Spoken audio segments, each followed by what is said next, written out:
ശമൂവേലിന്റെ 1-ാം പുസ്തകം 2-ാം അധ്യായം 21-ാമത്തെ വചനം. യഹോവ ഹന്നയെ കടാക്ഷിച്ചു. അവൾ ഗർഭം ധരിച്ച് 3 പുത്രന്മാരെയും 2 പുത്രിമാരെയും പ്രസവിച്ചു. ശമൂവേൽ ബാലനോ യഹോവയുടെ സന്നിധിയിൽ വളർന്നു വന്നു. ഈ വാക്യത്തിലെ ഒരു പദം വളരെ ആത്മീക അനുഗ്രഹമുണ്ടാക്കുന്ന ഒരു പ്രയോഗമാണ്. യഹോവ ഹന്നയെ കടാക്ഷിച്ചു. ദൈവത്തിൻ്റെ സന്ദർശനം, കടാക്ഷം, അനുഗ്രഹം ഹന്നയുടെ ജീവിതത്തിലുണ്ടായി. അവൾ ദൈവത്തിൻ്റെ സന്നിധിയിൽ ദൈവത്തോടെ നിലവിളിച്ചത് ഒരു ബാലന് വേണ്ടി മാത്രമാണ്.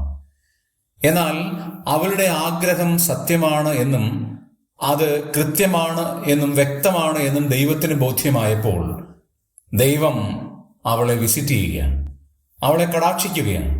തൽഫലമായി 5 മക്കളെയാണ് ദൈവം അവർക്ക് നൽകിയത്.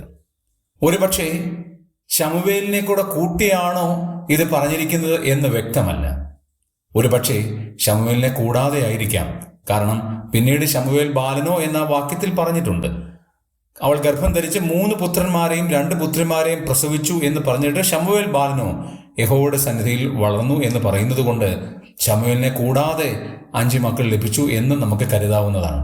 ചോദിക്കുന്നതിലും നനയ്ക്കുന്നതിലും അത്യന്തപരമായി കരുതുന്ന ഒരു ദൈവം നമുക്ക് വേണ്ടിയുണ്ട്.